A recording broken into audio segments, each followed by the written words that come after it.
আমরা এখন রয়েছি মেঘালয়তে। মেঘালয় ডে 2। আগের দিন ফিফি ওয়াটারফলস দেখতে দেখতে অনেক লেট হয়ে যায়, তো কাংসুরি ওয়াটারফলসের কাছেই হোমস্টেতে আমরা স্টে করে যাই। আর এখন আমরা বেরোচ্ছি কাংসুরি ওয়াটারফলসের জন্য। কাংসুরি ওয়াটারফলসের পার্কিং, বাইক ওখানে রেখেছি, ওইদিকেও পার্কিং আছে। Way to waterfalls. ফিফির থেকে এটার রোডটা খুব ভালো, মানে অনেকটা সিঁড়ির মতন করা আছে। ফিফিতে তো কিছু ছিল না। আর সব এক দুজনকে জিজ্ঞাসা করেছি যে ফিফিটা বেশি দূরে না এটা বেশি দূরে, তো বললো ফিফিটা দূরে, এটা অতটা ইজি। ফিফিটা টাইম লেগেছিল, এটা বললো অত টাইম লাগবে না। চলে এসছি কাংসুরি ওয়াটারফলস। আর টোকেন লেগেছে 50 টাকা করে পার হেড, মানে এন্ট্রি ফিস। আমার তো এটা ফিফি ওয়াটারফলসের থেকে এটা বেশি বেটার লাগলো। ওই টাইম লেগেছে 10-15 মিনিট মতো নামতে লাগলো। এটা বেশ সুন্দর, দেখো চারিদিকটা। ওয়াটারফলসের ব্যাক সাইড দিয়ে একটা রাস্তা আছে, তো এটা ওয়াটারফলসের ব্যাক সাইডটা একদম যাওয়া যায়, মানে মনে ফিল হবে কি তুমি ওয়াটারফলসের পিছন দিক দিয়ে দেখছো। দেখো এই দিকের ভিউটা,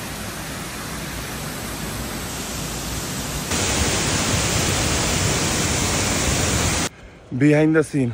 ওয়াটারফলগুলো বাড়িতে বসে বা শুয়ে মোবাইলে দেখতেই ভাল লাগে, সামনাসামনি দেখতে গেলে এরকম কষ্ট হয়। নেমে তো গেছি, নামার সময় তো অসুবিধা হয়নি, ওঠার সময় ফাটছে। ব্যাগ পুরো সেট, লাগেজ ফ্যাগেজ বেঁধে দিয়েছি, হোটেলে এসে অল সেট। এখন আমরা যাব ডাউকির উদ্দেশ্যে। এই দেখে নাও হোটেলের ফোন নম্বরটা, তোমরা যদি স্ক্রিনশট নিয়ে নাও, যদি আসতে চাও এখানে আসতে পারো। তো এখন আমাদের নেক্সট ডেস্টিনেশন নংপেডং। চলো, ওকে স্যার, বাই বাই। চলো চলো, জানি না কি হবে, বৃষ্টি পড়ছে, রেনকোট তো পরে বেরোলাম না। রাস্তার মাঝখানে যদি খুব বৃষ্টি চলে আসে, ব্যাস হয়ে গেল কাজ। এই শুরু হয়ে গেছে বৃষ্টি, রাস্তার মাঝখানে দাঁড়িয়ে রেনকোটটা পরতে হলো। ওয়েদারে কোনো ভরসা नहीं भाई, यही ट्रिप ऐसे रेनकोट मास्क। नॉन्गपेडंग जाके फिर वापस इसी रास्ते से आना है ना? सेम रोड से आना है। তো এখান থেকে মানে ডাউকি এই রাস্তা সোজা, হ্যাঁ। আর নংপেডং এখান থেকে দেখাচ্ছে 4 কিলোমিটার, সেম রোডে ব্যাক করতে হবে, তারপর ডাউকি হয়ে মালের নাম বলে একটা জায়গা আছে, ক্লিনেস ভিলেজ বলে জায়গাটা, ওটা ওদিক থেকে হয়ে দেন আমরা চেরাপুঞ্জির দিকে যাবো। আগে নংপেডংটা ঘুরে আছি। স্নো, আমরা এখন রয়েছি নংপেডংয়ে। কি বলবো, বৃষ্টিতে দেখো, বৃষ্টি হলে পরে জলের কালার হয়ে যায় ঘোলা, এমনি সময় ক্লিয়ার, বৃষ্টির সময় থাকে মানে বৃষ্টি হলে জলটা পুরো একদম ঘোলা হয়ে যায়। আর দেখাচ্ছি তোমাকে ক্লোজ ভিউ, পুরো মুডটা খারাপ হয়ে গেল। রিভারটা এত সুন্দর, এটার জন্য স্পেশালি আসা এত দূরে। পুরো কালার দেখো গঙ্গা জলের মতন হয়ে গেছে। ওই বলে না এক্সপেকটেশন ভার্সেস রিয়ালিটি, রিয়ালিটি না, এটা অ্যাকচুয়ালি ক্লিয়ারই থাকে, কিন্তু আমাদের ব্যাড লাক। তো এনারা অনেকবার বলছিল বোটিং করার কথা, আমারও বোটিং করার ইচ্ছা ছিল এখানে, বাট কি করবো, এরকম যদি ওয়েদার থাকে, যেই পারপাসে আমরা এখানে এসছি বা সবাই আসে ট্যুরিস্টরা, যে ক্লিয়ার রিভার দেখার জন্য, সেটাই যদি নাই দেখতে পাই তাহলে কি হবে এখানে বোটিং করে। তো খুব খারাপ লাগছে। তো তোমরা যারা এই ওয়েদারে এসে এখানে এক্সপেক্ট করছো যে এখানে ক্লিয়ার রিভার পাবে, সেটা একদমই না। বারবার বলছি, রেনি সিজনে আসলে পরে ভিউ পাবে না। আমরা এখন পৌঁছেছি ডাউকি, বাট এইখানেও সেম জিনিস, জলের কালার দেখতে পাচ্ছ পুরো ঘোলাটে হয়ে রয়েছে। তো এখানে বোটিং করাটা ভাবছি করবো কি করবো না। আর অ্যাকচুয়ালি এটা যে বর্ডার লাইন, ওই সাইডটাই মানে বাংলাদেশ, একদম বর্ডার এরিয়া। পুরোটা হচ্ছে আমাদের দীঘা বানিয়ে দিয়েছে, তাজপুরও না, মন্দারমণিও না, দীঘা। তো চলো আগে যাওয়া যাক। আগে আমরা যাচ্ছি ক্লিনেস্ট ভিলেজ মালন্নং। এই দেখো রিভারটা, একটা ব্রিজ আছে, এখান দিয়ে আমরা ক্রস করছি। এই সাইডটা বাংলাদেশ আছে, এটা ইন্ডিয়া। অনেকেই বোটিং করছে, আর এই সিনগুলো তোমরা দেখো যে পাথরের পাশ দিয়ে যাচ্ছে সাইডে সব, কিন্তু এখানে জলের কালার এই ঘোলা, আমাদের গঙ্গায় বোটিং করার মতন অবস্থাটা দাঁড়াবে গিয়ে, তাই জন্য আর করলাম না, গিয়ে বেকার সময় নষ্ট করে লাভ নেই। না এটা কি নাম, বাট এখানে একটা ওয়াটারফলস। ওকে ওকে। আর এই জায়গাটা হচ্ছে একদম বর্ডার এরিয়া দিয়ে, মানে একদম বাংলাদেশের একদম ক্লোজ। এই যে বর্ডার, এই যে আমরা যাচ্ছি। আবার বৃষ্টি শুরু।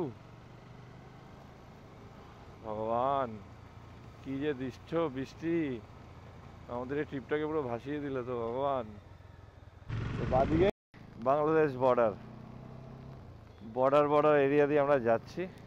এ দেখো পুরো বাউন্ডারি করা, আর জায়গায় জায়গায় এখানে বিএসএফ ক্যাম্প। এই রাস্তাটা এদিক থেকে নেমে যাচ্ছে, আমাদের রুট হচ্ছে এটা। তো বুঝতে পারছো কতটা বাংলাদেশের ক্লোজ দিয়ে যাচ্ছি। তাওয়াংয়ে যখন গেছিলাম তখন ছিলাম চীনের বর্ডারের কাছে, আর এটা হচ্ছে বাংলাদেশ বর্ডার। মানে আমাদের ওদিক দিয়েও বাংলাদেশ বর্ডার আছে, কিন্তু এটা হচ্ছে মেঘালয় বাংলাদেশ বর্ডার। আরেকটা ওয়াটারফল সামনে, এটা তো খুবই সুন্দর লাগছে ভাই। আমরা ফিপি এত কষ্ট করে গেছিলাম, তার থেকে কত সুন্দর ওয়াটারফলস দেখো এখানে রয়েছে, কোনো কষ্ট নেই। তো আমরা এখন রয়েছি মাল্লারনাং ভিলেজে। তো এখানে একটু লাঞ্চ করব, তাই জন্য এই ধাবাটার এখানে দাঁড়িয়েছি। তো ভেবেছিলাম বেরিয়ে ওয়াটারফলে স্নান করব। ওয়াটারফলে স্নান করছি না, এমনি বৃষ্টিতে ভিজে ভিজে পুরো স্নান হয়ে গেছি। রেনকোট পরেছিলাম, তাও জানি না কোথা দিয়ে জল ঢুকে পুরো প্যান্ট পুরো ভেজা। তো এরকম একটা অবস্থার মধ্যে রয়েছি এখনও। এখানে তো অনেকেই স্টে করে, অনেক দেখলাম সুন্দর সুন্দর হোমস্টে আছে। তো হোমস্টেতে আমরা স্টে করবো না, এখান থেকে আমরা নেক্সট চেরাপুঞ্জির দিকে যাব। চেরাপুঞ্জিতে মোস্ট প্রবলি আজকে স্টে করব। তো চলো যাই। এখানে দেখে মনে হচ্ছে এখানে খাওয়াটাও খুব টেস্টি হবে। অলরেডি অনেকে বসে খাচ্ছে। তো অনেকদিন ধরে সেইভাবে রাইস খাওয়া হয় না, যে রাইস খাবো থালি দেখাচ্ছি তোমাদের। তোমরা যদি এখানে আসো এই ধাবাটা ট্রাই করতে পারো। তো হচ্ছে চিকেন থালি, দেখে তো খুব টেস্টি লাগছে। এবার খেয়ে তোমাদের রিভিউটা দেবো। লাঞ্চ ছেড়ে আমরা এখন যাচ্ছি বাম্বু ট্রেকের উদ্দেশ্যে। জায়গার নামটা দেখতে হবে। তো অ্যাকর্ডিং গুগল ম্যাপ চলে যাচ্ছি। এখনও মোটামুটি 1 ঘন্টা মতন লাগবে সেই লোকেশানে পৌঁছাতে, যেখান দিয়ে ট্রেকিং পয়েন্টটা স্টার্ট হয়। তো সেটা দেখে আজকে আমাদের যা টাইমিং দেখতে পাচ্ছি, চেরাপুঞ্জিতে গিয়েই স্টে করতে হবে। তো আর দেখো ওয়েদার, বৃষ্টি আজকের দিনটা স্টার্টিং থেকে শুধু বৃষ্টি পেয়েই যাচ্ছি। আর এখন অতটা বৃষ্টি হচ্ছে না, হালকা ঝিরিঝিরি বৃষ্টি হচ্ছে, একদম হালকা। আর দেখো ফগ দেখো চারিদিকে। এই ওয়েদারে যদি একটা ভালো ফটো তোলা যাচ্ছে না, একটা ভালো কোনো একটা কিছুই করা যাচ্ছে না, বাজে ওয়েদার পেয়েছি, মানে একদম বাজে ওয়েদার। পুরো মুডটা খারাপ হয়ে যাচ্ছে আজকের দিনটা। এতদিন যা আমরা রাইড করলাম 5 দিন, আজকে নিয়ে আমাদের 6 নম্বর দিন চলছে। তো সবচেয়ে বাজে ঘোরার সুন্দর সুন্দর জায়গা, আজকে অনেক ভালো ভালো স্পটগুলো ছিল, এই বৃষ্টির জন্য সব ম্যাচাকার হয়ে গেল। Yes yes, the famous bamboo trek. কি ট্রেক করবো বৃষ্টিতে, কি ট্রেক হবে বৃষ্টিতে, ভিজে ভিজে আসলাম পুরো। कहाँ से अभी ट्रेक हो रहा है या बंद हो गया? बंद कब से चालू होगा? তো এসেছিলাম বাম্বু ট্রেক করতে। বাম্বু ট্রেকের টাইম হয়েছে, বাম্বু ট্রেকের টাইম 4টে অবধি। আমরা পৌঁছেছি 4:05 পৌঁছেছি। তো ওই জন্য বাম্বু ট্রেক করা না। তার উপর দেখতে পাচ্ছ উপর থেকে কি সুন্দর বাম্বু পড়ছে, পুরো একদম বাম্বু হয়ে গেছে আমাদের। তো এখানে আমার বাইক পার্ক, আর আমি রয়েছি একটা রুম পেয়ে গেছি, হোমস্টে কটেজটা দেখাচ্ছি, তারা খুব সুন্দর। দেখো পিছন থেকে ভিউটাও রিজনেবল প্রাইস। দেখো এটা একটা মেন জিনিস যেটা ভালো লেগেছে, এটা আমার পিছনের ভিউটা দেখো। এখন বৃষ্টি হচ্ছে, টাইমও অনেকটা, এখন কটা বাজে দেখি 5:10, ওই জন্য সানলাইটটা অতটা নেই। এই যে ওয়েদার, রেনি ওয়েদার, আর এরকম ভিউ, বাহ বাহ। এখন পুরো ভিজে আছি, জ্যাকেট থেকে পুরো ভিজে গেছে, প্যান্ট পুরো ভেজা। তাড়াতাড়ি ফটাফট এগুলো ফ্রেশ হয়নি আজকে।